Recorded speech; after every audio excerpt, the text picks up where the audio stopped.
We're very privileged to have with us this afternoon Dr. William Lane Craig. He did his PhD in philosophy in England, and then he completed a doctorate in theology in Germany. This double doctorate has equipped him to become one of the world's leading defenders of historic Christianity.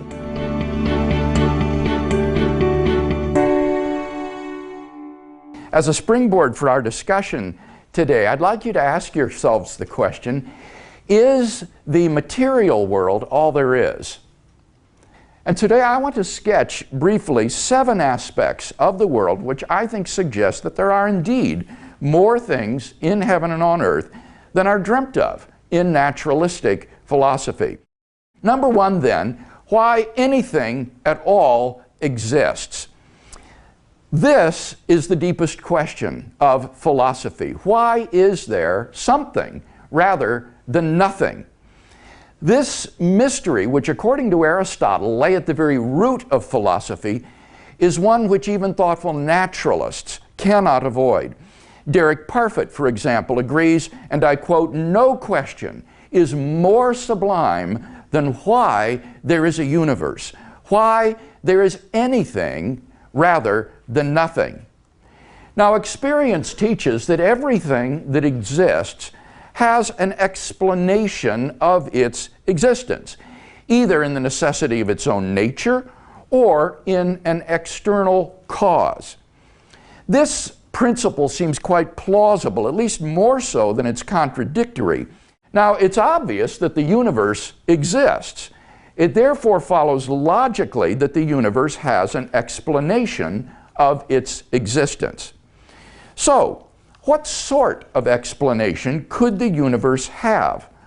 Well, it seems plausible that 3, if the universe has an explanation of its existence, that explanation is an external, transcendent, personal cause. Why? Because the cause of the universe must be greater than the universe. Think of the universe, all of space and time. So the cause of the universe must be beyond space and time. Therefore, it cannot be physical or material. Now, there are only 2 kinds of things that could possibly fit that description. Either an abstract object, like a number, or else an intelligent mind, that is to say, an unembodied consciousness. But abstract objects can't cause anything. The number 7, for example, has no effect upon anything. And therefore it follows that 4, the explanation of the universe is an external, transcendent, personal cause. That is to say, there exists an unembodied mind which created the universe, which is what most people have traditionally meant by the word God. Have you ever asked yourself where the universe came from? Was there a beginning to the universe? Or does it just go back and back forever? Typically, naturalists have said that the universe is just eternal and uncaused, and that's all. But there are good reasons, both philosophical and scientific, to doubt that this is the case.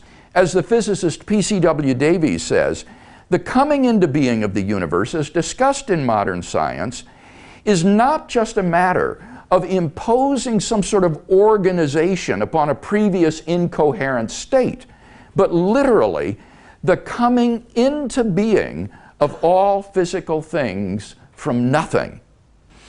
In fact, in the year 2003, 3 cosmologists, Arvin Bord, Alan Guth, and Alexander Vilenkin, were able to prove that any universe, which is on average in a state of cosmic expansion throughout its history, cannot be eternal in the past, but must have a past space-time boundary. So, why does the universe exist instead of just nothing? Where did it come from?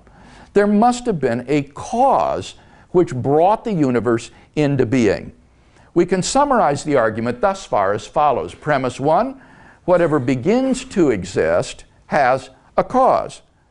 2, the universe began to exist. 3, therefore, the universe has a cause. Given the truth of the two premises, the conclusion necessarily follows.